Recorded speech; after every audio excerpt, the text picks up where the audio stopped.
ತಮ್ಮ ಹೆಸರು ಆ ಇಂದ ಶಾವರೆಗೂ ಇದೆ ಅಂತ ನಾನು ಭಾವಿಸಿದ್ದೀನಿ. ಇಲ್ಲಿ ಕ್ಷಾದಲ್ಲಿ ಯಾರು ಬರಲಿಲ್ಲ.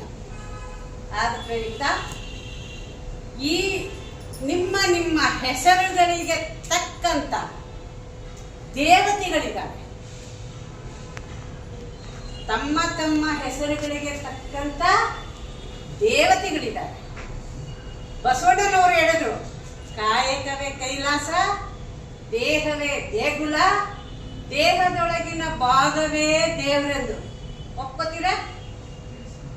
ನಿಮ್ಮ ವೃತ್ತಿ, ನಿಮ್ಮ ಪ್ರವೃತ್ತಿ, ನಿಮ್ಮ ಕರ್ತವ್ಯ ಎಷ್ಟು ಪ್ರಮುಖ ಅನ್ನೋದ್ರ ಬಗ್ಗೆ ಈ ವಿಚಾರಧಾರೆಯಲ್ಲಿ ನೀವು ಜೀವನೋಪಾಯಕ್ಕೆ, ಜೀವನದ ಜೀವದೀವಿಗೆ ಆಗುವುದು ಅಂತ ಒಂದು ರಿಸರ್ಚ್ ಸಂಶೋಧನೆಯನ್ನ ಮಾಡಿದ್ದೇವೆ.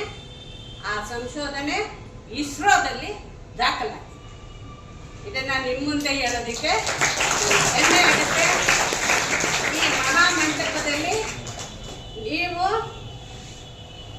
ಪ್ರತಿಭಾವಂತ ವಿದ್ಯಾವಂತರಾಗಿದ್ದು ಮುಂದಿನ ಭವಿಷ್ಯಕ್ಕೆ ಹೆಜ್ಜೆ ಇಡುವ ನಂದಾದೀಪಗಳಾಗಿದ್ದೀರಾ. ಆ ನಂದಾದೀಪಗಳು ಬೆಳಗಲಿ ಎಂದು ಶುಭ ಹಾರೈಸುತ್ತಾ, ನೋಡಿ ತಮ್ಮ ಹೆಸರಿಗೆ ತಕ್ಕಂತೆ ಇಲ್ಲಿ ಆ ಇಲ್ಲ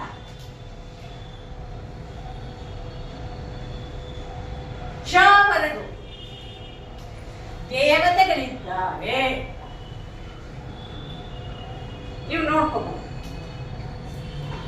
ನಿಮ್ಮ ಹೆಸರಿಗೆ ತಕ್ಕಂತ ಆ ಇಂದ ಕ್ಷವರೆಗೂ ದೇವತೆಗಳು ಇದ್ದಾರೆ. ಅರ್ಥ ಆಯ್ತಲ್ಲ? ಅಂದರೆ ಕನ್ನಡದ ಹುಟ್ಟು ಎಲ್ಲಿಂದ ಬಂತು ಅನ್ನೋದ್ರ ಬಗ್ಗೆ ನನ್ನ ಅಲ್ಲ ನಿಮ್ಮೆಲ್ಲರ ಆಶಾದಾಯಕ ಕಿರಣ ಅಂತ ನಾನು ನಂಬಿದ್ದೀನಿ. ಆಗ್ಬೋದಾ? ಒಂದು ಆಸೆ ಆಗ್ತಾ ಇದೆಯಾ? ನಿಮ್ಗೆ ಉಲ್ಲಾಸ ಇದೆಯಾ? ಇಲ್ವಾ? ತಿಳ್ಕೋಬೇಕು ಅನಿಸ್ತಾ ಇದೆಯಾ? ಯಾಕೋ ಮಾತು ಬರ್ತಾ ಇಲ್ವಲ್ಲ? ನನ್ ಧ್ವನಿನೇ ಜಾಸ್ತಿ ಆಗಿದೆ. ಏಕ ಧ್ವನಿ ಆಗ್ಬಾರ್ದು, ರಿಫ್ಲೆಕ್ಸ್ ಆಗ್ಬೇಕು. ಇಷ್ಟ ಇದೆಯಾ? ತಿಳ್ಕೋಬೇಕು ಅನ್ನೋ ಆಸೆ ಇದೆಯಾ? ಓಕೆ. ನೀವು ಆಮೇಲೆ ನೀವು ಆ ಯಾರ ಹೆಸರ ಮುಂದೆ ಅಕ್ಷರಗಳಿದೆ ಅಂತ ನೀವು ಇಲ್ಲಿ ತಿಳ್ಕೋಬಹುದು. ಇದು ಹೇಗೆ ಬಂತು ಅಂತ ನೀವು ಯಾರಾದ್ರೂ ಪ್ರಶ್ನೆ ಮಾಡ್ತೀರಾ ಅಂತ ನಾನು ಅನ್ಕೊಂಡಿದ್ದೀನಿ.